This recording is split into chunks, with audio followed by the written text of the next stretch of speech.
Hi students, welcome to Guna Maths. Exercise 3.13 பார்க்க போகிறோம். 3.13 பார்க்கறதுக்கு முன்னாடி என்னோட பேசிக் பார்த்துடலாம். ஸோ பேசிக்னா ரொம்ப லென்த்தியாக சொல்ல விரும்பல. இந்த எக்ஸசைஸுக்கு என்ன நீடோ அதை மட்டும் ஷார்ட்டாக சொல்லி முடிச்சிடுவேன். Nature of the quadratic equation, ஒரு குவாட்ரடிக் ஈக்குவேஷன் கொடுத்துருவாங்க. அந்த ஈக்குவேஷனோட நேச்சர் என்ன அப்படின்னு கேட்பாங்க. அது கண்டுபிடிக்கிறதுக்கான ஃபார்முலா என்னன்னா, ஸோ இந்த சிம்பிள் பேர் டிஸ்கிரிமினன்ட் இல்லைனா டெல்டான்னு சொல்லுவாங்க. நீ டெல்டானே எடுத்துக்கோ, ஏன்னா 11th 12th போனால் நீ டெல்டான்னு தான் படிப்பேன். அப்போ delta equal to B square minus 4ac. இந்த எக்ஸசைஸ் ஃபுல்லாக இந்த ஒரு ஃபார்முலா தான் அப்ளை பண்ணும். ஸோ இம்பார்ட்டன்ட் பேசிக் என்ன அப்படின்னா, ஃபர்ஸ்ட் ஆஃப் ஆல் இந்த குவாட்ரடிக் ஈக்குவேஷன் அப்படின்னா ax square plus bx plus c, இதுதான் quadratic equation. So X square இருக்கும், எக்ஸ் இருக்கும், கான்ஸ்டன்ட் இருக்கும். So equal to 0. So AX square plus BX plus C equal to 0. அப்போ இதுக்கு என்ன மீனிங்கு? எக்ஸ் ஸ்கொயரோட கோஎஃபிஷியன்ட் தான் ஏ, எக்ஸோட கோஎஃபிஷியன்ட் தான் பி, சின்னா கான்ஸ்டன்ட் அர்த்தம். சின்னா கான்ஸ்டன்ட். அப்போ இங்கே என்ன சொல்ல வரேன்னா, இங்கே டெல்டாவோட வேல்யூ ஈக்குவல் டு 0 வந்தா real and equal. So real and equal. So delta ஓட வேல்யூ 0 வந்தா real and equal. So எப்படின்னு கேட்டா இங்க ஃபார்முலாயே b ஸ்கொயர் மைனஸ் 4ac. அப்போ இந்த ஃபார்முலால a value b value c வேல்யூலாம் சப்ஸ்டிட் பண்ண பிறகு இந்த டெல்டாவோட வேல்யூ 0 வந்தா ரியல் அண்ட் ஈக்குவல். சப்போஸ் இங்க டெல்டாவோட வேல்யூ கிரேட்டர் தென் 0, டெல்டாவோட வேல்யூ கிரேட்டர் தென் 0 வந்தா real and unequal. So real and unequal roots சொல்லுவாங்க. real and unequal. இது என்ன சார்? டெல்டாவோட greater than 0னா டெல்டாவோட வேல்யூ பிளஸ் வேல்யூ எது வந்தாலுமே real and unequal. So டெல்டாவோட வேல்யூ பிளஸ் வேல்யூ எது வந்தாலுமே real and unequal. Next third one பார்க்கும்போது டெல்டாவோட வேல்யூ less than 0. அப்போ less than 0 வந்தா no real roots. So no real roots. இந்த எக்ஸசைஸில் இந்த சிங்கிள் ஃபார்முலா வச்சு தான் இந்த எக்ஸசைஸே ஃபுல்லாக மூவ் ஆகும். So delta equal to B square minus 4ac. அப்போ இந்த ஃபார்முலாவில் A value B value C வேல்யூலாம் சப்ஸ்டிட் பண்ண பிறகு இந்த டெல்டா ஈக்குவல் டு 0 அப்படின்னு வந்தால் real and equal roots, real and equal roots. இதுவே A value B value C வேல்யூலாம் சப்ஸ்டிட் பண்ண பிறகு டெல்டாவோட value greater than 0. So greater than 0னா 1 2 3 4 5 6ன்னு சொல்லிட்டு ப்ளஸ் வேல்யூ எது வந்தாலும் ரூட்ஸ் ரியல் அண்டு அன்ஈக்குவல். இதுவே டெல்டாவோட value less than 0, less than 0னா நெகட்டிவ் வேல்யூ எது வந்தாலுமே நோ ரியல் ரூட்ஸ். அப்போ இந்த 3 மெத்தட் தெரிஞ்சுனே இந்த எக்ஸசைஸ் ரொம்ப ஈஸியாக போட்டுடலாம். ஸோ ஒரே ஒரு ஃபார்முலா தான். ஸோ இங்கே ஃபர்ஸ்ட் சம் பார்க்கலாம். Determine the nature of the roots for the following quadratic equation சொன்னேன் இல்லையா? ஸோ ஒரு குவாட்ரடிக் ஈக்குவேஷன் கொடுத்துட்டாங்க. அந்த குவாட்ரடிக் ஈக்குவேஷனோட நேச்சர் என்ன அப்படின்னு கேட்குறாங்க. இப்போ நேச்சர் என்னன்னா டெல்டா ஈக்குவல் டு 0வா இல்லை கிரேட்டர் தென் 0வா இல்லை லெஸ் தென் 0வான்னு சொல்லிட்டு கண்டுபிடிச்சு நம்ம எழுத முடியும். ஓகேவா? இப்போ என்ன ஃபார்முலா நம்மளுக்கு? Delta equal to so B square minus 4ac, b square minus 4ac. நான் என்னன்னு சொன்னேன்? எக்ஸ் ஸ்கொயரோட கோஎஃபிஷியன்ட் தான் a. என்ன formula? ax square plus bx plus c equal to 0. அப்போ எக்ஸ் ஸ்கொயரோட கோஎஃபிஷியன்ட் தான் a. அப்போ எக்ஸோட கோஎஃபிஷியன்ட் என்ன? 15னா அப்போ a ஓட வேல்யூ 15. நெக்ஸ்ட் எக்ஸோட கோஎஃபிஷியன்ட் தான் b இல்லையா? அப்போ b ஓட வேல்யூ என்ன? 11.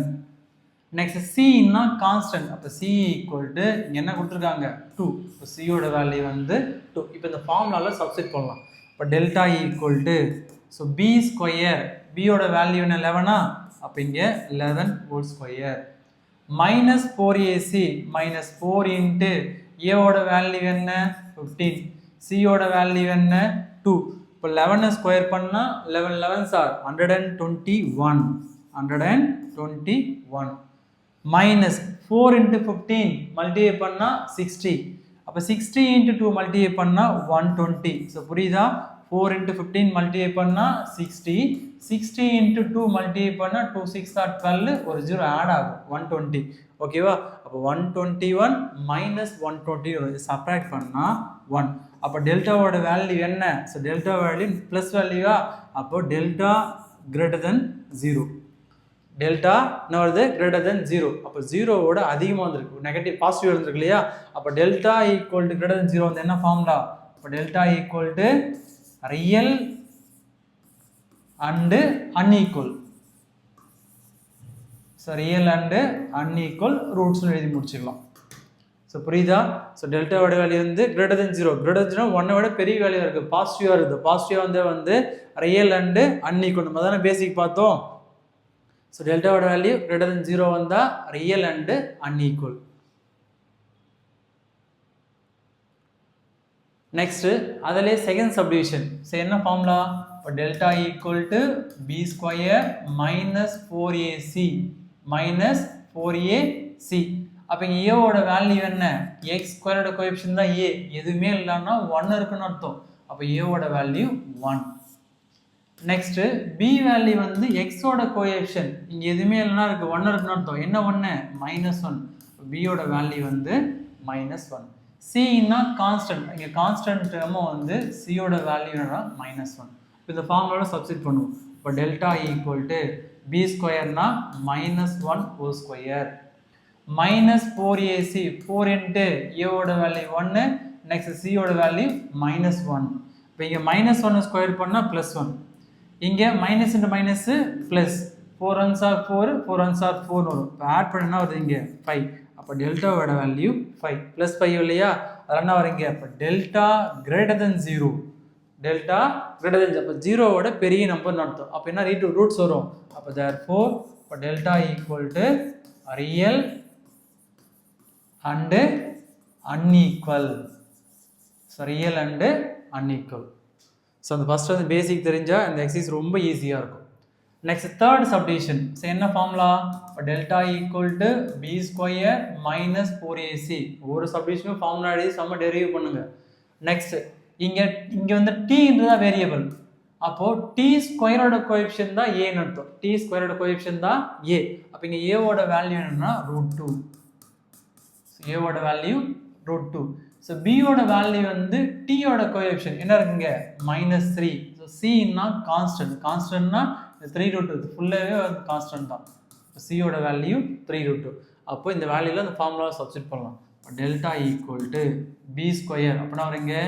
-3 whole square -4ac 4 into a ஓட வேல்யூ என்ன √2 c ஓட வேல்யூ என்ன 3√2 next -3 ஸ்கொயர் பண்ணா 3 3s are 9 ஏனா -3 into -3 +9 மாறுமா +9 next minus 4 3s are 12 okay 4 3s are 12 √2 into √2 multiply பண்ணா √2 whole square வரும் அப்ப இந்த ஸ்கொயரும் √2 கேன்சல் ஆச்சுறனா இங்க என்ன வரும் உங்களுக்கு 2 ன்னு வரும் அப்ப இங்க 9 minus 12 2s are 24 ன்னு வரும் ஓகேவா 12 2s are 24 அப்போ 9 minus 24 அப்படி என்ன வரும் நமக்கு 9 minus 24 னா நமக்கு என்ன வரும்ங்க 15 வரும் என்ன 15 -15 அப்ப டெல்டாவோட வேல்யூ என்னங்க அப்ப டெல்டாவோட value less than 0 negative value சொல்லியா அப்ப 0 விட கம்மியான வேல்யூ அப்ப டெல்டாவோட less than 0 வந்ததுனால சோ டெல்டாவோட less than 0 வா therefore no real roots so no real roots fourth subdivision இப்போ delta equal to என்ன formula delta equal to b square minus 4ac இங்க a ஓட வேல்யூ வந்து இங்க வேரியபிள் பார்த்தா y தான் அப்போ y ஸ்கொயரோட கோஎஃபிஷியன்ட் தான் a அப்போ a equal to 9 so b ஓட வேல்யூ பார்க்கும்போது y ஓட கோஎஃபிஷியன்ட் பார்க்கும்போது 6√2 -6√2 so c வந்து கான்ஸ்டன்ட் இங்க கான்ஸ்டன்ட் வேல்யூ என்னங்க 2 இப்போ இந்த வேல்யூலாம் கொண்டு போய் ஃபார்முலாவை சப்ஸ்டிட் பண்ணலாம் இப்போ delta equal to so B square பியோட வேல்யூ என்ன -6√2 ஹோல் ஸ்கொயர் இந்த -4 into 4ac ஏவோட வேல்யூ என்ன 9 சியோட வேல்யூ என்ன 2 நெக்ஸ்ட் -6 ஸ்கொயர் பண்ணா -6 into -6 +36 ரூட் 2 ஸ்கொயர் பண்ணால் ரூட் கேன்சல் ஆகிட்டு வெறும் 2 வரும். மைனஸ் இது 4 9s are 36 வரும். 4 9s are 36 இன்ட்டு 2 வரும். அப்போ 36 இன்ட்டு 2 மல்டிப்ளை பண்ணால் 72 மைனஸ் அதே மாதிரி 36 இன்ட்டு 2 மல்டிப்ளை பண்ணால் 72. அப்போ கேன்சல் ஆச்சுன்னா வரும் இங்கே 0. அப்போ டெல்டாவோட வேல்யூ வந்து 0. அப்போ therefore the roots of real and equal. So real and equal. Delta ஓட 0 வந்தா real and equal. Next fifth subdivision. So என்ன formula? So delta equal to b square minus 4ac. இங்க வேரியபிள் பார்க்கும்போது x தான். Variable பார்க்கும்போது x தான். அப்ப x ஸ்கொயரோட கோஎஃபிஷியன்ட் இது ஃபுல்லாவே வந்து a தான். அப்ப இங்க a ஓட வேல்யூ என்ன? 9a square b square. இது a ஓட வேல்யூ. ஸோ b ஓட வேல்யூன்னு பார்க்கும்போது x ஓட கோஎஃபிஷியன்ட்னா இது ஃபுல்லா வரும். இப்போ b equal to minus 24 a b c d. So b ஓட value minus 24 a b c d. Next இங்க c ஓட வேல்யூன்னு பார்க்கும்போது இந்த கான்ஸ்டன்ட் தான் c. அப்படின்னா வருங்க 16 c square d square. அவனே கொடுத்துட்டான் a is not equal to 0, b ஓட value is not equal to 0 ன்னு கொடுத்துட்டான். இப்போ இந்த வேல்யூல எடுத்து போய் ஃபார்முலால சப்ஸ்டிட் பண்ணலாம். Delta equal to b square, b ஓட வேல்யூ என்ன? minus 24 a b c d whole square. ஸ்கொயர்னால whole square minus 4ac. 4 into a ஓட வேல்யூ என்ன? 9 a square b square into c ஓட வேல்யூ என்ன? 16 c square d square. Sum ரொம்ப ஈஸியான some தான். நெக்ஸ்ட் இங்க 24 ஸ்கொயர் பண்ணா 24 into 24 576. செக் பண்ணிடலாமா? 24 into 24 4 4s are 16 carry 1 4 2s are 8 8 plus 1 9 2 4s are 8 2 2s are 4 அப்படியே வருங்க 6 9 plus 8 17 எங்க 576. அப்ப 24 ஸ்கொயர் பண்ணாங்க 576. ஓகேவா? அப்ப a வை ஸ்கொயர் பண்ணா a ஸ்கொயர், b யை ஸ்கொயர் பண்ணா b ஸ்கொயர், c யை ஸ்கொயர் பண்ணா c ஸ்கொயர், d யை ஸ்கொயர் பண்ணா d ஸ்கொயர். ஓகே, புரியுதா? ஏன்னா மல்டிபிகேஷன் இருக்கும்போது வந்து எல்லாத்தையுமே தனித்தனியாக ஸ்கொயர் பண்ணலாம். ஓகேவா? நெக்ஸ்ட் இந்த மைனஸ் போட்டேன். நெக்ஸ்ட் இதை மல்டிப்ளை பண்ணிட்டேன். 4 9s are 36.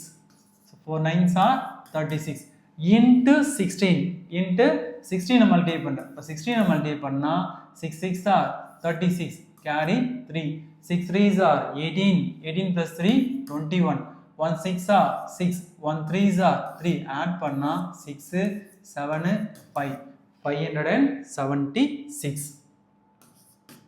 576 into a square b square c square d square அப்படியே இருந்தால் மட்டும் போதும். இப்போ a square b square c square d square plus 576 a square b square c square d square minus 576 a square b square c square d square. அப்போ cancel ஆகிடுமா? அப்போ இங்கே டெல்டாவோட value என்ன வருது? இங்கே 0. Therefore, the roots are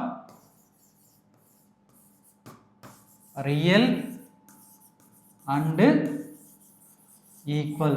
The roots are real and equal.